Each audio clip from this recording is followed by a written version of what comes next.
ইয়া রাসূলুল্লাহ হাবিবাল্লাহ, ভয় পাবেন না, ভয় খাবেন না। যে ওমর আপনার দ্বীনের শত্রু, ইসলামের শত্রু, আপনার জানের শত্রু, ইমানের শত্রু, সেই ওমর আসছে আপনার কাছে কলমা পড়ার জন্য। আপনার সাহাবীদের বলে দেবেন যেন ভয় না খায়। এইভাবে ওমর যখন আস্তে আস্তে টুক টুক টুক টুক টুক টুক করে আসতে লাগলো, আল্লাহর নবীর কাছ বরাবর পৌঁছে গেলেন। আমার আপনার নবী, দয়ার নবী, রহমতের নবী উঠে দাঁড়িয়ে ওমরের হাতটা গপ করে ধরলেন। ও বাবা ওমর, আর কত কষ্ট দেবে বাবা, আর কত জ্বালাবে বাবা, আর কত মনে আমার ব্যথা দেবে বাবা, আর কত কাঁদাবে বাবা।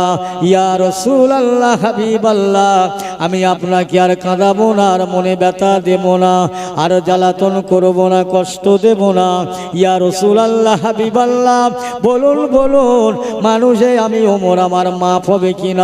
আপনার সাহাবী আমার বোনাইকে আমি এত মার মারলাম, এত পেদাই করলাম, আজকে রক্তই তত্ত্ব রক্তত্ব হয়ে গেল, কথা বলতে পারে না।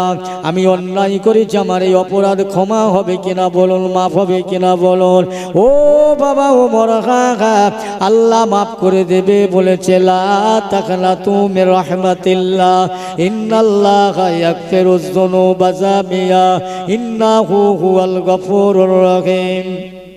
আল্লাহ মাফ করে দেবে, আল্লাহ ওয়াদা করেছে। ওমর মাপ চাও? জি হুজুর, আমি মাপ চাইবার জন্য এসেছি। আর যদি মাপ না হয় তাহলে এই তলোয়ার দিয়ে আমার মাথাটা কেটে দেন। না ওমর দাঁড়াও। আল্লাহ রাসূল আল্লাহর হাবিবের এই সময় হাতে হাতটা দিয়ে কলমা পড়ে নিলেন।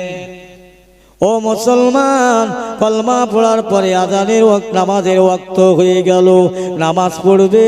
আল্লাহর নবী বললেন সাহাবীরা কাতার করো, লাইন দাও, নামাজ হবে। ওমর বললেন ইয়া রাসূলুল্লাহ হাবিবাল্লাহ, এইভাবে নামাজ হবে না। কিভাবে হবে? আজান দিতে হবে। বাবা আজান দিলে চারিদিকে কাফের বেঈমানের বড্ড চাপ, না জানি কি হয়ে পড়ে। হুজুর আমি আজান দিয়ে নামাজ পড়তে হবে, আজান দেন। হ্যালো, ওয়ালাইকুম আসসালাম।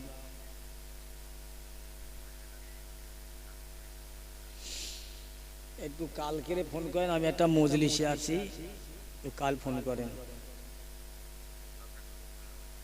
সকালবেলা করেন। আমার বন্ধু সব ওমর বলতে লাগলেন যে আজান দিয়ে নামাজ হবে, আজান দেব, আজান দিয়ে নামাজ পড়তে হবে, যা হবে আমার উপরে। এটা আসক্ত হলেন সাহাবীরা। আল্লাহর নবীর মনটা বড় খুশ হয়ে গেল। আজান দিয়েছিলেন সেদিন ওমর যখন মক্কাতুল মুনাওয়ারায় আজান দিলেন, হাজার হাজার মানুষ তারা সব আনন্দে তৃপ্তি এসে ওমরের ভয়েতে যারা এতদিন পিছিয়ে ছিল, সেদিন ওমর যখন আজান দিয়েছেন হাজার হাজার মানুষেরা তারা এসে আল্লাহর নবীর হাতে হাত রেখে মুসলমান হয়ে গেলেন। জোরে বলুন না সুবহানাল্লাহ। এমন হয়ে গেল। একটু দরুদ শরীফ মহব্বতে আল্লাহুম্মা, একটু সবাই জোরে জোরে পড়েন সাল্লি আলা মাওলানা মুহাম্মদ ওয়া আলা আলি সাইয়্যিদিনা। আরবের পরে মক্কার দেশে যেথায় মা আমিনার ঘর, খোদার করুণা কৌসার হয়ে ঝরছে বারংবার। জোরে জোরে আল্লাহুম্মা সাল্লি আলা মাওলানা মুহাম্মদ ওয়া আলা আলি সাইয়্যিদিনা। আহা, সেই ওমর মুসলমান হলেন। মুসলমান হবার পরে আজান দিলেন, হাজার হাজার মানুষের রাসূলুল্লাহর দরবারে উপস্থিত হয়ে গেলেন। আবু জেহেল বলছে হায় রে, মুহাম্মাদের মাথা কাটতে গিয়ে ওমর আজ মুসলমান হয়ে গেল। আল্লাহর নবী সাহাবীরা বললেন এই ওমর তোমার নসিবটা বড় বলন্দ, ভাগ্যটা বড় বলন্দ। আল্লাহ পাক আজকের তোমাকে মুসলমান করেছে, আল্লাহ রসুলের দোয়াটা তোমার জন্য কবুল হয়েছে।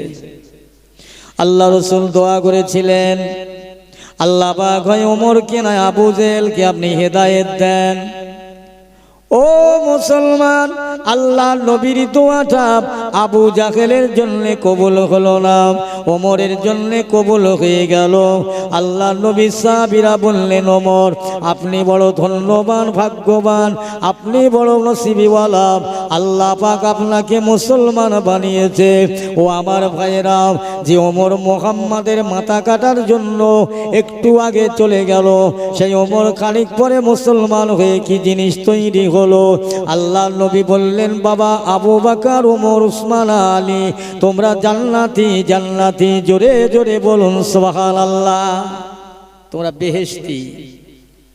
আজকের আমাদের বাপ দাদা 14 পুরুষ মুসলমান, ইমিলে কালেমা পড়েছি, কি বলে ঈমান এনেছি, নামাজ পড়ি, কিন্তু জান্নাতি রিজাল্ট আমরা পাইনি। তাহলে এখনো আমাদের চিন্তা করা দরকার যে আমাদের কি হবে। মানুষ মরে যাবার পরে, ইন্তেকালের পরে লাশটা যতক্ষণ ঘরে মানুষ হায় হুতাশ করবে, আফসোস করবে, লাশটাকে যখন কবরে দিয়ে মাটি চাপা দিয়ে চলে আসবে, সব ভুলে যায়, সব ভুলে গেল তার কথা, কি বেটা কি বেটি কি আপনজন বাপের কথা সব ভুলে গেল, দাদু দাদির কথা ভুলে গেল, নানু নানির কথা ভুলে গেল। তাহলে আমাকে বুঝতে হবে যে আমাকে একদিন কবরের পেট দেখতে হবে, আমাকেও এরা সব ভুলে যাবে। তাহলে আমার উপায় কি হবে? আমার উপায় একমাত্র আল্লাহ, আল্লাহ রসুল, জোরে বলেন সুবহানাল্লাহ, এছাড়া আর কোনো উপায় নাই। সে ভয়টা আছে অন্তরে। হ্যাঁ, আল্লাহকে চিনতে গেলে ঘরে বসে, বাবা বাড়ি বসে, তাসের আড্ডায় বসে, দোকান বাজারে বসে চেনা যায়, গল্প গুজবের জায়গায় চেনা যায় না। আল্লাহকে চিনতে গেলে, আল্লাহকে জানতে গেলে আল্লাহর পথের প্রতীক হতে হয়। কোন পথে যেতে হয়? ইহদিনাস সিরাতাল মুস্তাকিমের পথে পরিচালনা করে যায়। যাক আমার ভাইরা, সেই ওমর মুসলমান হয়ে গেলেন, ইমানদার হয়ে গেলেন। আল্লাহর নবী দিন দুনিয়ার বাদশাহ 1 তারিখে স্বপ্ন দেখছেন। আল্লাহর নবীর কাছে এসে হযরত আবু বকর বলছেন, ইয়া রাসূলুল্লাহ, হাবিবাল্লাহ, আমি একটা স্বপ্ন দেখেছি। আমার নবী বলছে, বাবা তুমি যে স্বপ্ন দেখেছো, আমি আল্লাহ রসুল তোমার স্বপ্নে সব জানি। কি সাংঘাতিক ভালোবাসা ছিল। এক সময় ওমর যখন খলিফার আসন নিয়ে খলিফাগিরি করেন, বুঝছেন, একজন বুড়ি মেয়ে ছেলে বলছেন, হযরত আলী রাদিয়াল্লাহু তাআলা আনহু রাতের বেলা স্বপ্ন দেখছে যে আল্লাহ রসুল যেন মদিনার মসজিদে ফজরের নামাজ পড়ে খাজুর বিলি করছে। আমি হযরত আলী আমার রসুলের কাছ থেকে কয়েকটা খাজুর নিয়ে গালের মধ্যে দিয়ে চিবাচ্ছে। হঠাৎ ফজরের আজান হয়ে গেল। কি ব্যাপার? আজান হয়ে গেলেন, নামাজ পড়ে সাহাবীরা বসে রইলেন, রসুল দুনিয়ায় নাই। একজন বুড়ি মেয়ে ছেলে এসে এক টুকরি খাজুর এনে বলছে, বাবারা এই খাজুরটা আপনারা বিলি করেন, আপনাদের মধ্যে মসজিদের মুসল্লিদের দেন, আপনারাও খান। হযরত ওমর ফারুক বিলি করছেন খালু, বিলি করতে করতে এর হাতে দুটো, ওর হাতে দুটো, ওর হাতে দুটো। আলী বলছেন, এই লাও, তুমি দুটো লাও, তুমি 3টা লাও। আলী বলছেন, ভাই ওতে তো অনেক খাজুর আছে, আমাকে আর একটা দিন না, আমাকে আর একটা দিন। এই আলী রাদিয়াল্লাহু তাআলা আনহু, আজকের যদি রাতের বেলায় আল্লাহর নবী তোমাকে 3টা খাজুর দিত, আমি ওমর তোমাকে 3টাই দিতাম। কি ব্যাপার? আমাকে রসুল 3টে খাজুর দিল, 2টি, আর তুমি কি করে জানলে? আল্লাহর নবী সাহাবী ওমর বলছেন, আলী আল্লাহর নবী তোমাকে 3টা খাজুর দিয়েছিলেন? বলে, জি হ্যাঁ। আমি যেন স্বপ্ন দেখছি, ফজরের নামাজ আদায় করে বসে আছে, একজন বুড়ি মহিলা এসে এক টুকরি খাজুর দিয়ে গেলেন। ওই খাজুর নবী বিলি করলেন, আমি আলীর হাতে 3টা দিলেন। বলুন তো মুসলমান, আলীর স্বপ্নেটা হযরত ওমর দেখতে পেয়ে বললেন, আয় আলী, আল্লাহর নবী তোমাকে যদি 2টা 4টা দিত, আমি তোমাকে 4টা দিতাম। নবী 3টা দিয়েছে, আমি 3টা দিলাম। কি ভালোবাসা! কি যোগাযোগ রসুলদের সাহাবীদের সঙ্গে। ও মুসলমান ইমানদার, আল্লাহ নবী বলেছিলেন বাবা আবু বকর আমি এই দুনিয়ার বুক থেকে চলে যাব, তার আগে তুমি তারপরে তুমি 2.5 বছর রাজত্ব করবে, বাদশাহিত্ব করবে। আমি রাসূলুল্লাহ চলে যাওয়ার 2.5 বছর রাজত্ব করবে তুমি, তারপরে আল্লাহ পাক তোমাকে ডেকে নেবে। রসুলের কথা। 2.5 বছর হতে যায়, পরিপূর্ণ হতে চললেন। হযরত আবু বকর সিদ্দিক রাদিয়াল্লাহু তাআলা আনহু ওই সময় সমস্ত মদিনার মুসলমানদের মুরুব্বিদের নামাজীদের ডেকে বললে, বাবারা আমি আবু বকর দুনিয়া থেকে চলে যাব, বিদায় হয়ে যাব। আমি তোমাদের কাছে কয়টা কথা ওসিয়াত করে যাই, শুনে নাও। ওই সময় বলেছিলেন, বলুন না ও মদিনার মানুষেরা, আমি আবু বকর যখন ইন্তেকাল হয়ে যাব, মারা যাব, আমার লাশটা তোমরা গোসল দেবে, বিদায় কাফন পরাবে, জানাজা পড়বে, জানো খবরদার তোমরা কবরটা খুঁড়বে না, কবরটা খুঁড়বে না। ও মদিনার মানুষেরা, ওই আমি আবু বকরের লাশটা নিয়ে আল্লাহ রসুলের মাজারের গেটের সম্মুখে রেখে দিয়ে আল্লাহর নবীকে সালাম দিয়ে বলবেন, আসসালামু আলাইকা ইয়া রাসূলুল্লাহ, আসসালামু আলাইকা ইয়া হাবিবাল্লাহ। হুজুর আপনার আবু বকর, যে আবু বকর দুনিয়ার সঙ্গী হয়ে, দুনিয়ার সাথী হয়ে মদিনায় হিজরতের সঙ্গে হয়েছিল, যে আবু বকর 6 মাস ঘুম বাদ দিয়েছিল, সেই আবু বকর দুনিয়াতে আর নাই, বিদায় হয়ে গিয়েছে। তার মনের বড় তামান্না, তার মনের বড় উদ্দেশ্য, সে আপনার পাশে থাকতে যায়, সে আযাব গজবের বড় ভয় করে। ও মদিনার মানুষেরা, আমি আবু বকরের আমলের বাহাদুরি দেখাতে যাবেন না, বেশি লম্বা চওড়া করবেন না, এই কথাটাই বলবেন। আবু বকর আপনার সঙ্গে থাকতে চায়, যদি আল্লাহ রসুলের মাজারের দরজাটা আল্লাহর তরফ থেকে খুলে যায়, তবে না ওই জায়গায় তোমরা আমাকে দাফন করো। আর যদি দরজা না খুলে তোমরা কেউ হাত দিয়ে খুলবে না, অন্যথায় আমাকে জান্নাতুল বাকিয়াতে তোমরা দাফন করো। আমি তোমাদের কথাটা বলে গেলাম, খবরদার তোমরা হাত দিয়ে আমার রসুলের মাজারের দরজাটা খুলবে না, এই কথাটুকুন বলবে। যদি এমনি খুলে যায় তাহলে ওই জায়গা আমাকে দাফন করো, না খুলে তো জান্নাতুল বাকিয়াতে দাফন দিও। ভালো করে শুনে, হযরত আবু বকর সিদ্দিক রাদিয়াল্লাহু তাআলা আনহু 2.5 বছর পর ইন্তেকাল হয়ে গেলেন। সাহাবীরা হুজুরকে গোসল দিলেন, বিদায় কাফন পরালো, খাটিয়া করে নিয়ে আল্লাহর নবীর মাজারের সম্মুখে হাজির করলেন, রাখলেন। রেখে দিয়ে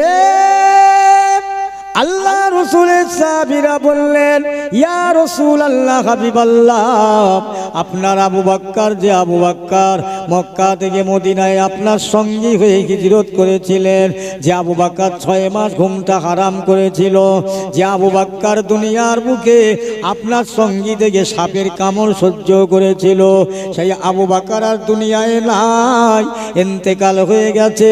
তিনি বড় জাহান্নামের ভয় করে, আযাবের ভয় করে, কবরের ভয় করে।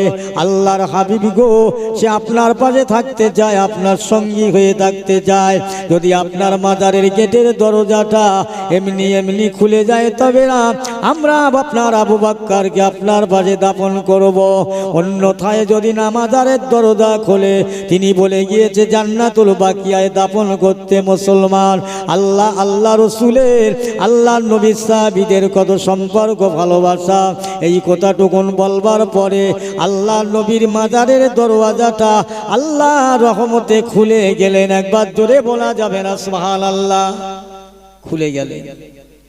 সাহাবীর লাশটা নিয়ে কবর তৈরি করলেন, কবর খোলা হলো। আমার হায়াতুন নবী, জিন্দা নবী, জিন্দা নবী শুয়ে শুয়ে কবরের মধ্যে থেকে বলছে, ও মদিনাবাসীরা, দাও দাও, আমার আবু বকর ছিল দুনিয়ার বন্ধু, আমার আবু বকর ছিল দুনিয়ার সঙ্গী, দাও দাও দুনিয়ার বন্ধুকে, আমার বন্ধুকে বন্ধুর পাশে দাফন করে দাও। আবু বকর ছিল এতদিন আমার দুনিয়ার বন্ধু, দুনিয়ার সঙ্গে। আবু বকর আমি রাসূলুল্লাহ, আমার আখিরাতের বন্ধু হয়ে গেল, আখিরাতের সঙ্গী হয়ে গেল। দাও দাও বন্ধুর পাশে তোমরা বন্ধুকে দাফন করে দাও। জোরে বলুন সুবহানাল্লাহ। আবু বকর বিদায়, এখন খলিফা হবে কে? ওমর। ওমর হবে খলিফা, দেশের দ্বিতীয় খলিফা, আমিরুল মুমিনিন, যার নাম করলে বাঘ বকরিতে এক জায়গায় পানি খায়, সে আবু বকর খলিফা হবে। খোদার ভয় কাদের অন্তরে দেখেন, খলিফা হবার জন্য মানুষেরা বসে বলছে, হুজুর আপনি আমাদের মদিনার দ্বিতীয় খলিফা হন। রাসূলুল্লাহর সাহাবী ওমর বলছেন, আমি তোমাদের দ্বিতীয় খলিফা হতে পারি, আমার বিচার হবে তো অপরাধের, আমার অন্যায়ের বিচার হবে। হুজুর আপনার আবার অন্যায় কিসির, আপনার অপরাধের? বলছে না, আমি যদি কোনো শরীয়তে ত্রুটি বিচ্ছুরি করে ফেলি, আমার বিচার করার মতো যদি কেউ থাকো, আমার সাজা দেওয়ার মতো কেউ যদি থাকো, তাহলে আমি তোমাদের নেতা হব, বাদশাহ হব।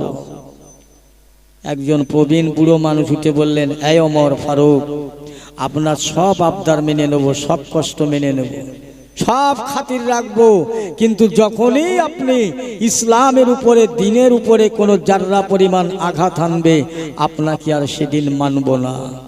ওমর বলেছিল, এই তো আমার সাজা দেওয়ার মতো, আমার বিচার করার মতো একজন আছে, যাক বিচার হবে, আমি খলিফা হব। তবে আর একটা কথা, আমার খলিফা হওয়ার পরে আমার মজুরি কত হবে চিন্তা করে, আমার মজুরি কত? বলছে, হুজুর মজুরি, আপনি তো বাদশাহ, আপনি তো আমির। বলে না, আমি আমির হলে, বাদশাহ হলে আমার সেইভাবে কি সব গরিবের মাল, এতিম অসহায়ের মাল, আমার একটা দায়িত্ব আছে, আমার কর্তব্য আছে। আমি বাদশাহ হয়েছি বলে যে সব যে আমার, তা নয়। আমার মজুরি কত বলো, আমার পরিশ্রমের পারিশ্রমিক কত দেবে বলো? কেউ স্বীকার করতে চায় না। তিনি নিজেই বললেন, যাক আমি 8 আনা করে নেব। আরবের জমিনে 8 আনার অনেক দাম। বলছে, হুজুর আপনি 8 আনা করে? বলে হ্যাঁ। হযরত ওমরের বিবি একদিন আশা করে বললেন, হুজুর আমি একটু মিষ্টি খাবো। বিবিরা স্বামীর কাছে আবদার করতে পারে, মিষ্টি খাবো, কোথায় পাবো পয়সা? জি হুজুর। কোথায় পাবেন মানে? আপনি পৃথিবীর অর্ধেকের বাদশাহ, আর আপনি বলছেন আমি কোথায় পাবো পয়সা? বিবি তুমি কি জানো, আল্লাহু গনি আনতুমুল ফুকারা, আল্লাহ ধনী, একমাত্র আমি ওমর ফকির। আমার কি আছে, আমি চেষ্টা করি, দেখছি, চেষ্টা করে দেখি। ওমর চেষ্টা করতে করতে একদিন বাজার করলেন, পয়সা দিয়ে বাজার করতে কিছু কম কম করে মাল কিনে, অল্প কিছু পয়সা বেশি হলেন, মিষ্টি কিনে নিয়ে বাড়ি চলে গেলেন। বাড়ি গিয়ে রান্না বাড়া হলো, খাইদাই হলো। ওমর দেখে প্রত্যেকে জিজ্ঞেস করছেন, এই আজকে বলো তো খাওয়া দাওয়া কার কেমন হলো? বলছে, হুজুর প্রতিদিন যেমনটা হয় তেমনটাই হয়েছে, কারো কম বেশি নয়। ওমর চিন্তা করছিস, তাহলে তো বেশি পয়সা খরচ হচ্ছে, আমি আর কালকে 8 আনা করে নেব না, একটু কম নেব। কত হিসাব, কত ভয় আল্লাহর, আমার জবাব দিতে হবে। হযরত ওমর ফারুক 8 আনা করে নিলেন, 8 আনার থেকে আরো কম নিলেন। আয় আমার মুসলমান ভাইরা, আল্লাহর নবী সাহাবী ওমর জান্নাতি মানুষ বটে। ছাগলের গলা জড়িয়ে গায়ে হাত বুলাচ্ছে আর কাঁদছে আর বলছে, ছাগল তোর তকদির ভালো, ভাগ্য ভালো, মানুষেরা তোকে যত্ন করে পুলে বিষ্ট করে, তোকে বড় করে জব করে কুটে বেচে রান্না করে খেয়ে নেবে, তোর হিসাব দেবার লাগবে না। আল্লাহ পাক যদি আমি ওমরকে না ওমর করে ছাগল বানাতো, লোকেরা জব করে খেয়ে নিত, আমার হিসাব দেওয়ার লাগতো না। ও ভাই জানেরা, ওমর বলছে, আল্লাহ পাক আরবের জমিনের যদি পাথর কাগরিট বালি করতে, দুনিয়ার মানুষের আমাকে পা দিয়ে দাবিয়ে মেরিয়ে চলে যেত, আমি ওমর আমার হিসাব দেওয়ার লাগতো না। আল্লাহ পাক যদি আরবের ময়দানের গাছ বানাতে, বৃক্ষ তরলতা বানাতে, আজ জন্তু জানোয়ারেরা পাতা খেয়ে নিত, আমি ওমরের হিসাব দেওয়ার লাগতো না। চিন্তা করে আমার পেয়ারা মুসলমান ভাইয়েরা, আব্বা জানেরা, সেই ওমর ফারুক খলিফার আসনে আসন্নিত হলেন। আর রাতে হয়ে অন্ধকার হয়ে গেলে হুজুর তাহাজ্জুদের নামাজটা পড়ে নিয়ে সকাল রাতের বেলা কোনো সঙ্গী নাই, সাথী নাই, সিকিউরিটি নাই, গার্ড নাই, সঙ্গী নাই, বডিগার্ড নাই, একা আগে কি করতেন, হাতে একটা নামাজের মশাল্লা। আল্লাহর নবী সাহাবী, দুনিয়ার কোনো মানুষের ভয় নয়, দুশ্মনের ভয় নয়, বাঘের ভয় নয়, নয়, আল্লাহর ভয়, আল্লাহর আযাবের ভয়ে, পরকালের ভয়টা মনে রেখে উনি চলতে লাগলো। আমার ভাইরা চলছে রাতের অন্ধকারে, কার খাওয়া হচ্ছে, কার হয় না, কার ঘর আছে, কার ঘর নাই, কি কষ্ট পাচ্ছে, কি আরামে আছে, এইটা ওমরের দেখার দায়িত্ব। দেখতে লাগলেন। ভাই গো, ভালো করে শুনে নাও, খোদার ভয় কাদের বলে, ইমানদার কাদের বলে। হযরত ওমর ফারুক রাদিয়াল্লাহু তাআলা আনহু একদিন রাতের বেলা হেঁটে হেঁটে যেতে যেতে এক জায়গায় দেখলো রাস্তার ধারে একটা ঘর আছে। ওই ঘরের মধ্যে একটা রমণীর চিল্লির আওয়াজ আসছে, কান্নার আওয়াজ। যেই না কাঁদে চিল্লি মেরে একটা মানুষ ভিতর থেকে বাইরে আসে, আবার কান্না বন্ধ হলে আবার বাইরে থেকে ভিতরে যায়। এইভাবে কয়েকটা কোন দেখলো। ওই লোকটাকে জিজ্ঞাসা করলে, ভাইজান এই ঘরের মধ্যে এত চিৎকার হয় কেন, কি হয়েছে, কিসের জন্য, কে চিৎকার করে, কে আপনি এই রাতের বেলা আমার এই রাতের অন্ধকারে আমার ঘরের সামনে খবর নিতে এসছো? ভাই আমি এই দেশের একজন প্রতীক মানুষ, একবার বলো আপনার ঘরের কেমন হচ্ছে। বলে ভাইজান কি বলবো, আমার ঘরে আমার রমণী হামবেলা গর্ভবতী বাচ্চা হবে, একটা ধাত্রীকের প্রয়োজন, একটা মেয়ে ছেলের প্রয়োজন। আমি মুসলমান বলে আমার ঘরে কেউ আসে না, তাই আমার বিবি কষ্ট পায়, প্রসবের যন্ত্রণায় অস্থিরতা হয়ে যায়। আবার যখন যন্ত্রণা কমে যায় আমি আবার বাড়ির ভিতর যাই, আবার যখন যন্ত্রণায় অস্থির হয় আমি বাড়ির বাইরে আসি, যদি কাউকে পাই। ভাইজান গো, এই রাতের বেলা আমি কোথায় যাব, কার কাছে যাব? ওই সময় ওমর শুনলেন কথাটা, শুনে ছুটে ছুটে বাড়ি চলে যান। বাড়ি চলে গিয়ে নিজের বিবিকে ডাকতে লাগলো, ও আব্দুল্লাহর আম্মা জান, শিগগিরই উঠে পড়ো, জলদি করে ওঠো, হন্তদন্ত হয়ে ওঠো। বলে কি হয়েছে হুজুর? এই রাতের বেলা কিনা জানি হলো, কোথায় যাব? বলে ও আমার বিবি উঠে পড়ো, আল্লাহর দয়ার জান্নাত বিক্রি হয়ে যায়, আল্লাহর দয়ার বেহেশতে বিক্রি হয়ে যায়, জলদি করে ওঠো, শিগগিরই উঠে পড়ো। ও আব্দুল্লাহর মা, তুমি যেমন মেয়ে ছেলে, আর একজন আল্লাহর বান্দি মেয়ে ছেলে, তিনিও প্রসব জমে যন্ত্রণায় অস্থিরতা হয়ে যায়, বাচ্চা হবে, একটা মেয়ে ছেলের প্রয়োজন দরকার, আমি কোথায় পাবো, কাকে ডাকবো? শিগগিরই তুমি উঠে তাড়াতাড়ি করে চলো। বলে হুজুর চলো, কোথায় যাব? চলো চলো। হযরত ওমর বললেন, আব্দুল্লাহর মা শোনো, খবরদার একটা কথা গোপন রাখবে, ওই ঘরে তোমাকে তুলে দেব, কোনো সন্তান দুনিয়ায় জন্ম হলে আমি ওমরের নামটা ধরে যেন ডাকবেন না। বলে কেন হুজুর? বলে না, নিষেধ করলাম, ডাকবে না। মুসলমান ওই রাতের বেলা নিজের বিবিকে সঙ্গে করে নিয়ে, আজকের যিনি রাজা, যিনি বাদশাহ, যিনি খলিফা, নিজের বিবিকে সাথে করে নিয়ে ওই গরিব মানুষটার ঘরে তুলে দিলেন। আর ওমর বসে রইল, বাড়িওয়ালা চিনতে পারে না ওমর। ও মুসলমান ভালো করে শুনে নাও, ওই রাতের বেলা ঘরের মধ্যে তুলে দিলেন। কিছুক্ষণ পরে আল্লাহ পাক একটা সন্তান দান করলো। হযরত ওমরের বিবি এই যে কথাটা ওমর বলল, কথাটা মনে রাখলো না। ওই সময় হেঁকে বলতে লাগলো, ও আমিরুল মুমিনিন, খলিফাতুল মুসলিমুন, আজকে আপনি যে আমার ঘরে তুললেন, ওই ঘরে আল্লাহ পাক একটা সুসন্তান দান করলো। এই কথাটুকুন বলবার পরে ওই বাড়িওয়ালাটা বিহুশ হয়ে জমিনে অজ্ঞান হয়ে পড়ে গেল। ও আব্দুল্লাহর মা, তোমাকে নিষেধ করলাম, মানা করলাম, বারণ করলাম, তুমি বলো না, তবুও বলে দিলেন। বলে হুজুর আমার বেসরণ হয়ে গেছে, বেখিয়াল হয়ে গেছে। আব্দুল্লাহর মা, আব্দুল্লাহ হযরত ওমর ফারুক ওই লোকটাকে তুললেন, মাথায় পানি দিলেন। ও ভাইজান কি হয়েছে আপনার, কেন এমনটা হলো? ওই সময় বলছেন, আয় আমিরুল মুমিনিন, খলিফাতুল মুসলিমুন, আপনি যে নবীর সাহাবী, আপনি দেশের বাদশা, দেশের খলিফা, আজ আপনি এমন একটা কাজ করলেন, আমি আপনাকে চিনতে পারিনি, আমার চিনতে ভুল হয়ে গেছে, না জানি বেয়াদবি করলাম, আমাকে মাফ করবেন, ক্ষমা করবেন। ও আল্লাহর বান্দা, তুমি আমার কাছে মাপ চেও না, ক্ষমা চেও না, আমি তোমার কাছে মাপ চাই, ক্ষমা চাই, কারণ তোমার বিবির কষ্ট হচ্ছিল, আমার এই খবরটা জানতে বড় দেরি হয়ে গেছে, অনেক সময় চলে গেছে, যার জন্যে কাল ময়দানে মহাশরে আমার বিরুদ্ধে আল্লাহর দরবারে নালিশ করো না। এইটুকুন বলে হযরত ওমর ফারুক ওখান থেকে চলে আসলো। তারপরের দিনে রাতের বেলা আবার ওমর চলতে লাগলো, হাতে একটা নামাজের মশাল, এক লোটা পানি। হুজুর যেখানে গিয়ে ওযু নষ্ট হয়ে যায় ওখানে ওযু করে নিয়ে আবার নামাজ পড়ে নেয়। ওরে খলিফা কারে বলে, খোদার ভয় কাদের অন্তরে বলে, ইমানদার কারা বলে। চলতে চলতে রাস্তার ধারে দেখলো একটা ছোট বাংলা কুঁড়ে ঘর রে বাবা, তালপাতা দিয়ে ছাওয়া, তালপাতা দিয়ে ছাওয়া, তালপাতা দিয়ে আপনার ঘেরা। ওই ঘরের মধ্যে একটা রমণী বারবার বলতে রয়েছে, বাবারা ঘুমিয়ে যাও, ঘুমিয়ে যাও, রান্না হয়ে গেলে তোমাদের ডেকে খাওয়া দেওয়া হবে, রান্না হয়ে গেলে ডাকা হবে। বারবার একই কথা, বারবার একই কথা, বারে বারে একটাই কথা বলছে। কিন্তু অনেক সময় ধরে ওমর দাঁড়িয়ে লক্ষ্য করছে, কথাটা ফলো করছে, শুনছে।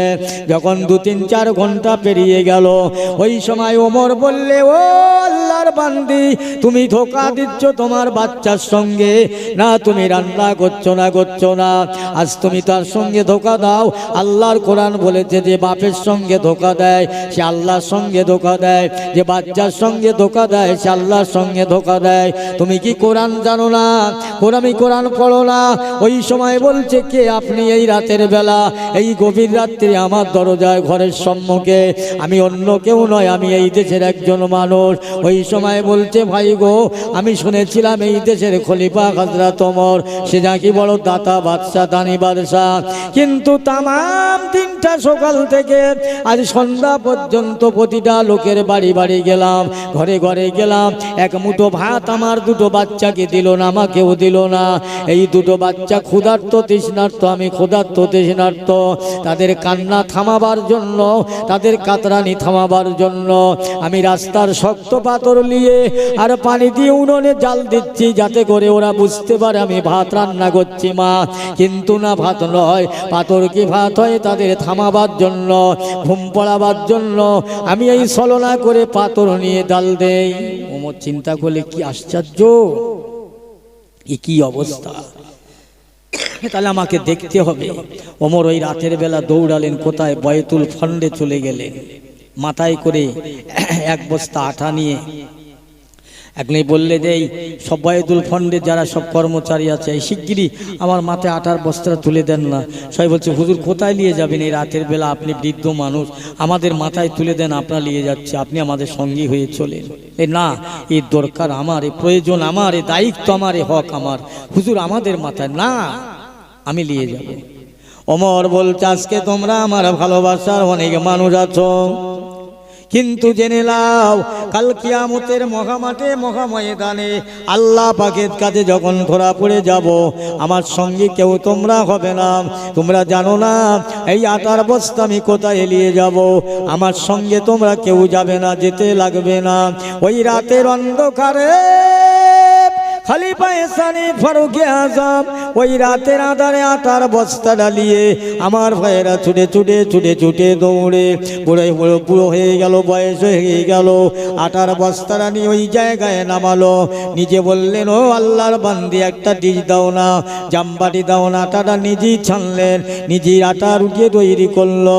তৈরি করে বলছো, রমণী যাও, তোমার বাচ্চা দুটাকে জাগাও, রুটি খাইয়ে দাও। বলছে, বাবা আমার বাচ্চা দুটো আর মাড়িতে লেগে গিয়েছে, ভিড়মি লেগে গিয়েছে, তারা কথা বলতে পারে না। আমার কি করলেন, ওই শুকনো রুটিগুলো নিজে গালে দিয়ে চিবাতে লাগলো, চিবিয়ে চিবিয়ে নরম করে বাচ্চা দুটোর খাইয়ে দিলেন। আর বলে আসলেন, মা গতকাল আগামীকাল সকালবেলা তুমি তোমার বাচ্চা দুটোর হাতটা ধরে নিয়ে ওমরের দরবারে যাবেন, খলিফার কাছে যাবেন, আমরা থাকবো, আপনার একটা চাকরির ব্যবস্থা করে দেব, একটা ভাতার ব্যবস্থা করে দেব। সকাল হয়ে গিয়েছে, বাচ্চা দুটোর হাত ধরে নিয়ে খলিফার দরবারে উপস্থিত হয়ে গেলেন, খলিফার দরবারে হাজির হয়ে গেলেন। লোকদের জিজ্ঞাসা করছে, বাবারা খলিফা সানি ফারুক আজম হযরত ওমর ফারুক কোথায়? লোকেরা দেখতে দিচ্ছেন, আম্মা জান ওই যে খাজুর পাতা সেটাই বসে চটি বই দেখছেন, উনি হলেন খলিফা। মেয়েরা চিন্তা করতে লাগলো, হায় হায়, এই সেই লোক যে, এই সেই আল্লাহর বান্দা যে কাল রাতের অন্ধকারে নিজে হাতে রুটি বানালো, আমাকে খাওয়ালো, বাচ্চাকে খাওয়ালো, এই সেই খলিফা, এই সেই নেতা। না জানি কত বেয়াদবি করলাম, আজ না জানি কত বেয়াদবি হয়ে গেল। আস্তে আস্তে মেয়েটা গিয়ে হাত জোড় করতে লাগলো। হযরত ওমর ফারুক বলছে, আম্মা জান তুমি হাত জোড় করবে না, তুমি আমার কাছে হাত জোড় করবে না, আমি তোমার কাছে মাপ চাই মা, তুমি আমার কাছে মাপ চাইও না। যেহেতু আমি এখনকার শাসনভার, এখানকার খলিফা, গভর্নর, আমি খলিফায় রাষ্ট্রপতি হযরত আমিরুল মুমিনিন, আমি রাষ্ট্রপতি। কাল ময়দানে মহাশরে আল্লাহর কাছে আমাকে জবাব দিতে হবে মা, তাই তোমার এত কষ্ট আমার জানতে দেরি হয়ে গেল, আমার খবর নিতে দেরি হয়ে গেল।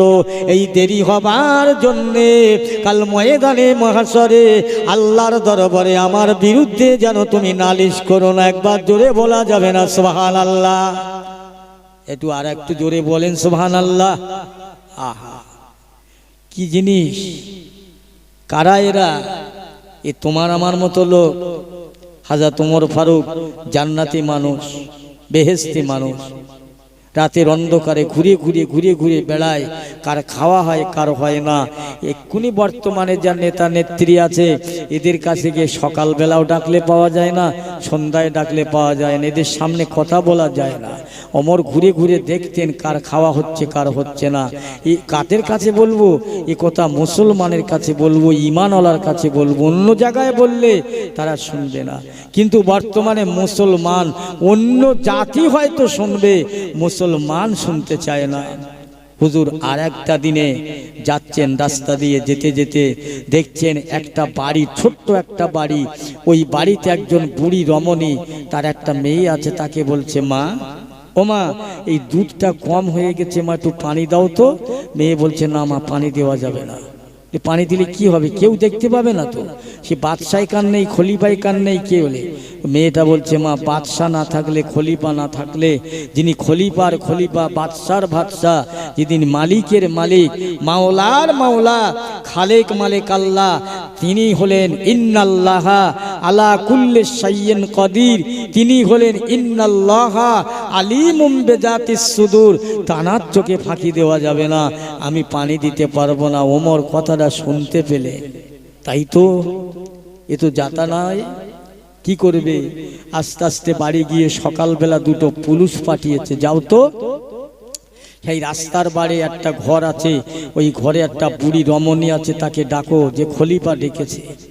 ও বুড়ি পুলিশ এসে বুড়ো মানুষটাকে ডাকছে, মা চলো, তোমাকে খলিফা বাদশাহ ওমর ডেকেছে। কেন তা জানি না, এখানে গেলে বুঝতে পারবে, চলো। বুড়ি মেয়েটা পুলিশ তো কাঁপতে কাঁপতে যাচ্ছে, দরবারে হাজির। মা কাঁপো না, দাঁড়াও সোজা হয়ে। ও রমণী, তোমার ঘরে একটা মেয়ে আছে। আই বুড়ো মেয়ে, জি হুজুর। তোমার মেয়েটা না, আমি আমার ছেলেকে বিয়ে দিয়ে আমার বৌমা বানাবো। জোরে বলুন না সুবহানাল্লাহ। হুজুর কি বলছে? বলে হ্যাঁ। এর মানে হযরত ওমর ফারুক বলছে, বুড়ি মা, গতকাল রাতের বেলা তুমি যে দুধে পানি দিতে বলো, তোমার মেয়ে দুধে পানি দেবেন না। তুমি যে বলেছিলে এখানে পানি দিলে কেউ দেখতে পাবে না। ও আল্লাহর বান্দি, তোমার মেয়েটা একটাই কথা বলেছিল, দুনিয়ার মানুষ না দেখতে পেলে, খলিফা না দেখতে পেলে, আল্লাহ পাক দেখতে পাবে। যিনি খলিফার খলিফা, বাদশার বাদশাহ, আল্লাহ পাক খালিক মালিক আল্লাহ। ইন্নাল্লাহা আলিমুম বিজাতিস সুদূর, তার চোখে ফাঁকি দেওয়া যাবে না। মা তোমার মেয়ে বলেছিল? হ্যাঁ। ও বুড়ি বান্দি গো, আমি ওমর চিন্তা করলাম, এই মেয়েটা কালো কি কালো, কালো কি পরিষ্কার, কানা কি খোলা, প্রতিবন্ধী কি হ্যান্ডিক্যাপ, আমি ওটা দেখি না। তোমার মেয়ে কতটা শোকা পড়া শেখায় ওটা দেখবো না। আমি দেখেছি তোমার মেয়ের ভিতরে আল্লাহর ভয় রয়েছে, খোদার ভয় রয়েছে। এই জন্যে আমি তোমার মেয়েটাকে আমার ছেলের সঙ্গে বিয়ে দিয়ে বৌমা বানাবো। আর একবার জোরে বলুন সুবহানাল্লাহ। আমি অন্য কিছু দেখিনি, তোমার মেয়েটার মধ্যে খোদার ভয় আছে, আল্লাহর ভালোবাসা আছে। সেই জন্য আমি বলেছি যে তোমার মেয়েটাকে আমি বিয়ে দেব আমার ছেলের সঙ্গে। কি খলিফা দেখেন, কি বাদশা। আমরা মেয়ে দেখতে যাই ছেলে বিয়ে দেওয়ার জন্য, জিজ্ঞাসা করি তোমার মেয়ে কোরআন শরীফ জানে? মাল তো ঝাড়াই করতে হবে। বাপ বললে, হ্যাঁ ভাই, আমার মেয়ে 3 বার কোরআন শরীফ খতম। ও ছেলে কি জানে ওটা নয়, ওটা পরে। মেয়ে কি জানে? বিয়ে দেওয়া হলো, বাড়ি আনা হলো, শবে বরাতের চাঁদ উঠছে, একটা রেওয়াজ হয়ে গেছে। শবে বরাতের চাঁদে কোরআন শরীফ তেলাওয়াত, বাদ বাকি বছর কোরআন পড়া বন্ধ। এই যে রজব মাস চলছে, সামনে আসছে শাবান মাস। রজব মাসটা হলো বীজ রোপণ করার মাস, শাবান মাস হলো সেচ দেওয়ার মাস, রমজান মাস হলো ঘরে ফসল কেটে ঘরে তোলার মাস। এই তিনটে মাস বছরে খুব গুরুত্বপূর্ণ। রজব চলে যাচ্ছে, সামনে আসছে শাবান, বুঝেছেন না? কোরআন শরীফকে নিয়ে বৌমাকে বলছে, বৌমা আজকে শবে বরাতের রাতে একটু কোরআন শরীফ তেলাওয়াত করো না। জানবে না তো, কিচ্ছু জানে না, কোরআন শরীফ নিয়ে এদিক ওদিক করছে। এ মিথ্যা কথা কয়ে কদিন চলবে? আল্লাহর হস্তে বলে যাই ভাই, হযরত ওমর ফারুক নিজে মিথ্যে বলতেন না, মিথ্যাকে প্রশ্রয় দিতেন না। আসেন, তিনি এমন খলিফা ছিলেন, এমন বাদশা ছিলেন। আল্লাহ রসুল বেঁচে আছে, কিছু ইহুদিরা ও মুসলমানেরা আবে জমজম কুয়া থেকে পানি নিতে এসছে। বিকালবেলা সব সাহাবীরা গিয়ে বললেন, হুজুর বিদেশ থেকে কিছু অমুসলমান পানি নিতে এসছে আবে জমজম কুয়া থেকে, তা আমরা ওদের পানিটা পরে দেবো, আমরা আগেলেই, যেহেতু আমরা মুসলমান ওরা অমুসলমান। আল্লাহ রসুল বলেছিলেন, এই ওরা অমুসলমান হলে ওরা মানুষ, ওদের পানিটা আগে দাও। পানির অপর নাম জীবন। ওরা যে জাতির মানুষ হোক, যে ধর্মের মানুষ হোক, ওরা মানুষ, ওদের জীবন আছে।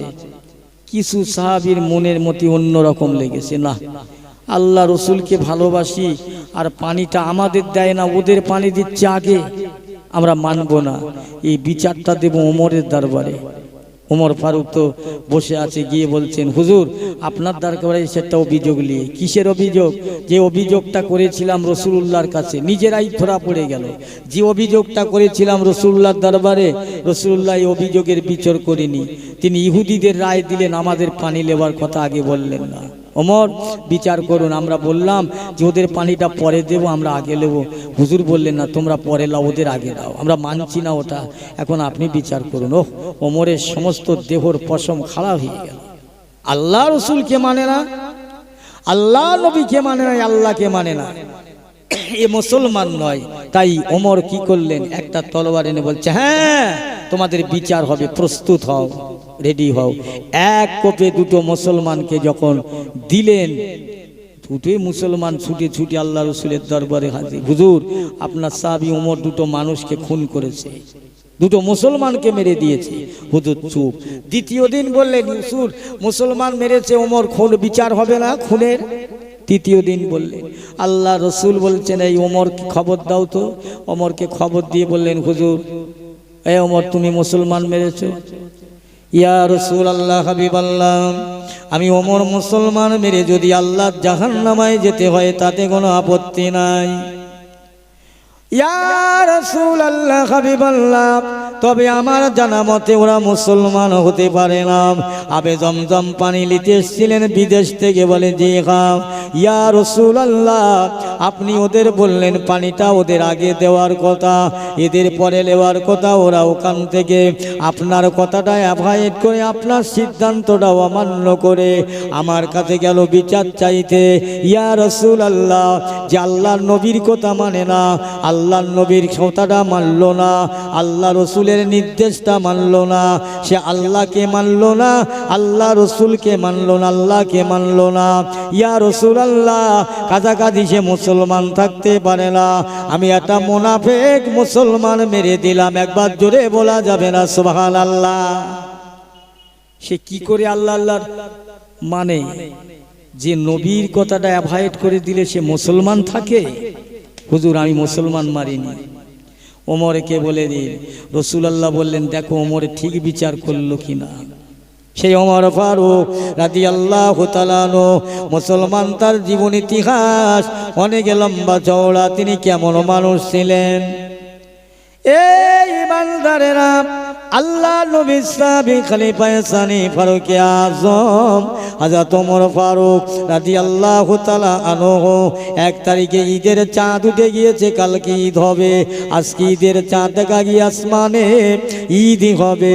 সকালবেলা ঈদের ময়দানে মদিনার মুসলমানেরা গোসল করে নতুন কাপড় পরে আতর খুশবু গোলাপ মেখে সবাই চলতে লাগলো ঈদের জামাতে ঈদের ময়দানে নামাজ পড়ার জন্য। খলিফা সানি ফারুক আযম ওই ঈদের ইমাম হবে গো। দেখা যায় হযরত ওমর ঘরের মধ্যে দরজা দিয়ে ভিতর দিয়ে খিড়কি লাগিয়ে এত কান্না কাঁদছেন, এত রোনাজারি করছেন, এত চোখের পানি ফেলছেন। সাহাবীরা যেতে যেতে দাঁড়িয়ে গেলেন, হায় হায় বাদশার বাড়ি আজ কান্না কেন? আজকে তো আনন্দের দিন, খুশির দিন, ঈদ মানে খুশি, অর্থাৎ কাঁদবে কেন? হযরত ওমরের ঘরের পাশে সমস্ত সাহাবীরা দাঁড়িয়ে গেলেন, আয় আমিরুল মুমিনিন খলিফাতুল মুসলিমুন, আজ আপনার কান্নার কারণটা কি? আপনি কাঁদবেন কেন? আজ তো বড় খুশির দিন, আনন্দের দিন, ঈদ মানে খুশি, আপনার মনে কান্না কেন? ইয়া আমিরুল মুমিনিন বলুন একবার। ওই সময় ওমর বলেছিলেন, ও মদিনার মানুষেরা, আমি ওমর আমার বড় চিন্তা হয়, আমার বড় ভয় হয়, আল্লাহর নবীর কথা আমার মনে পড়ে গেছে। কেন জানো? নবী আমার বলেছে দুনিয়ায় যার ইবাদত আল্লাহর দরবারে কবুল হবে না, যার নামাজটা কবুল হবে না, যার তাসবিহ তেলাওয়াতটা কবুল হবে না, আল্লাহ তাআলা গাঁঠরি করে টুকলি করে জমিন আর আসমানের মধ্যস্থলে ঝুলিয়ে রাখবে। যার আমল তার কিয়ামতের ময়দানে তার মুখে ছুঁড়ে ছুঁড়ে মারা হবে। আমি ওমর চিন্তা করছি এই জন্য আমার 1 মাসের রোজা আল্লাহর দরবারে কবুল হলো কি হলো না, গ্রহণযোগ্য হলো কি হলো না, আমার রোজাটায় আল্লাহ খুশি হলো কি হলো না, আমার তারাবি আমার সেহরিতে আল্লাহ খুশি রাজি হলো কি হলো না। এই জন্যে বড় ভয় হয় কিয়ামতের দিনে যদি ওই নামাজটা আমার আল্লাহ মুখে ছুঁড়ে মারে কাল কিয়ামতের ময়দানে আমি কি জবাব দেব, কি জবাব দেব? এই জন্যে আমি ওমর ফারুক আজ আনন্দ খুশি করতে পারি না। তোমরা খুশি করতে পারো, আমি ওমর খুশি করতে পারি না। এ মানুষটাকে বেহেশতি মানুষ, জান্নাতি মানুষ। আমরা কোথাকারকে দুটো আমলা ভাতে দিই। ভাই আমার বলার উদ্দেশ্য হলো আমল ছাড়া, ইমান ছাড়া এ দুনিয়া বা আখিরাতে নাজাত পাওয়ার কোনো আশা নেই, নাজাত পাওয়ার কোনো আশা নেই। ইমানটা মানুষ আজকে এমন করে ফেলেছে যে সকালবেলা ইমানদার, সন্ধ্যাবেলা বেঈমান। ইমান এমন একটা জিনিস, ইমান এমন একটা বস্তু, আপনার আকীদা, আপনার বিশ্বাসে ইমান চলে যাবে। বুঝেছেন? আল্লাহ রসুলের সাহাবীর কথা বলতে বলতে একটুখানি বলে যাই। আল্লাহ নবী নিজেই বলেছিলেন মা ফাতেমার কথা। রসুল নিজেই বলেছিলেন, ও ফাতেমা তুমি রসুল্লাহর বেটি বলে, হাসান হুসাইনের মা বলে, আলীর বিবি বলেও তুমি রেহাই পাবে না, পরিত্রাণ পাবে না, নাজাত পাবে না। এই জন্যে যদি তোমার ঈমান আর আমলটা না থাকে, তোমার মেন দুটো জিনিস তোমাকে সঙ্গে করে নিতে হবে। আমি তোমার আব্বা রসুলুল্লাহ বলছি। জোরে বলুন সুবহানাল্লাহ, আরো জোরে বলুন সুবহানাল্লাহ।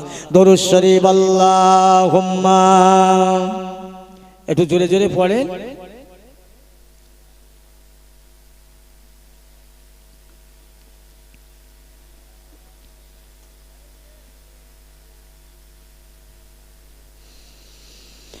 আমার নবী দয়ার ছবি মতির মতো চমক দেয়, বিশ্ব নবী হাসলে পরে আকাশের চাঁদ হার মানায়।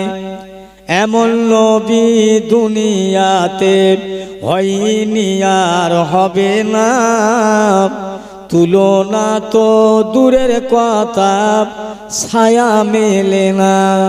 ছায়াবিহীন নবী আমার উম্মতের কান্ডার, শাফাআতের তাজ পড়েছে নবীজি আমার। আল্লাহুম্মা, জোরে জোরে সাল্লি আলা।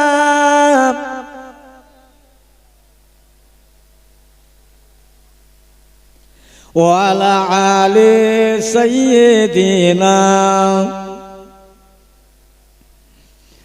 কোথায় আসো আর বড় হাবিবি নবী পয়গম্বর, কোথায় আসো আর বড় হাবিবি নবী পয়গম্বর।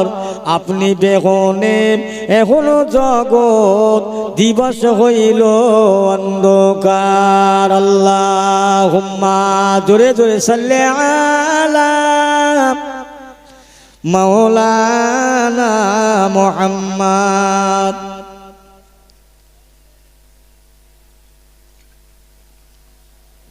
আমার পিয়ারা ভাইরা আব্বাজানেরা, সংক্ষেপ দুটো কথা।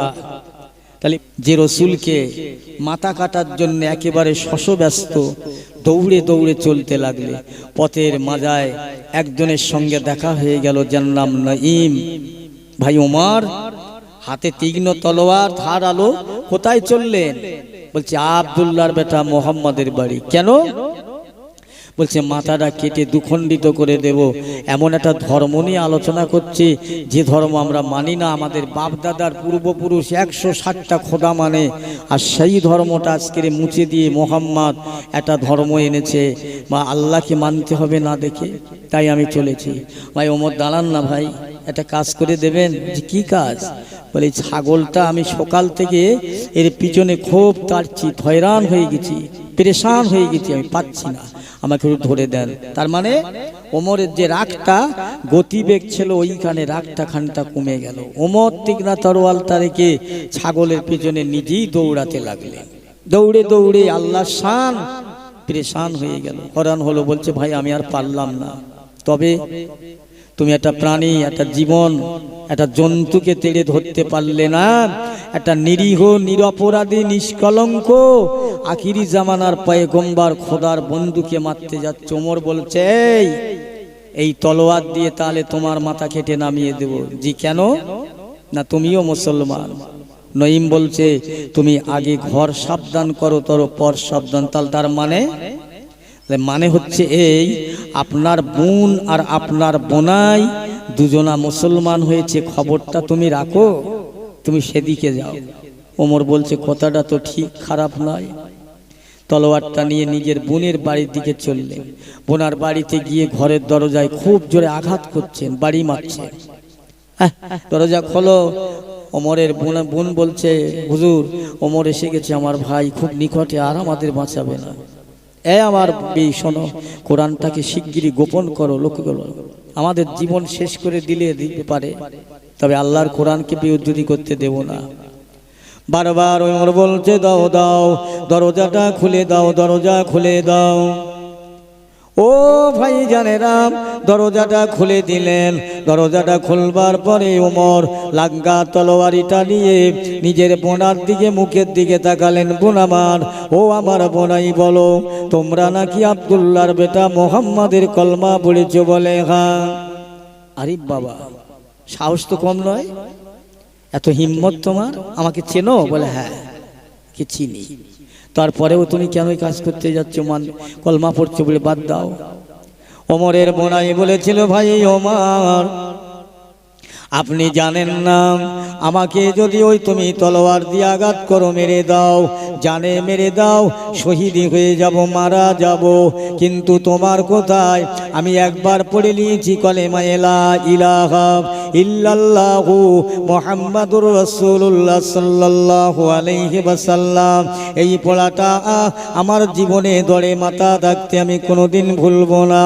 ওমর ওই সময় রেগে গিয়ে বললেন ভাই, তবে তুমি তৈরি হয়ে যাও, তোমাকে সাইজ করা হবে। ওই তলোয়ার দিয়ে বেদরেক্কা মারতে লাগলো। বোন গিয়ে ছুটে বলছে ভাই আমার, আপনি আর মারবেন না, ও যে তো আমার ভাই, ওদের পরের ছেলে মারা যাবে, মারবেন না। আবার গিয়ে যখন ওমর বোনাইকে ছেড়ে বোনকে মারতে লাগলো, বোনাই গিয়ে পাজা করে ধরে বললেন ভাই ওমর, আপনি মারবেন না, ও যে তোমার মায়ের পেটের বোন, তোমার কি অন্তরে মায়া দয়া লাগে না?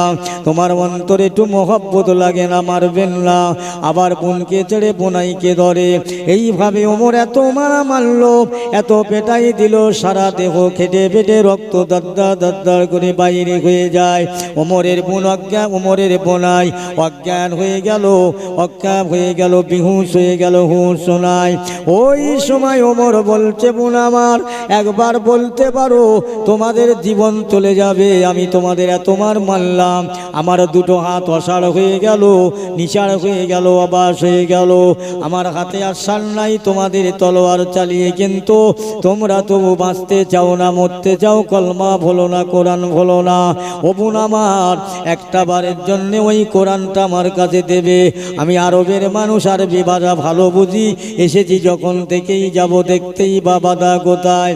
বোন বলেছিল, না ভাই ওমরে, কোরআন আপনার কাছে দেওয়া যাবে না, এই কোরআন আপনার কাছে দেওয়া যাবে না, যেহেতু এখন তুমি নাপাক, যেহেতু তুমি এখন অপবিত্র।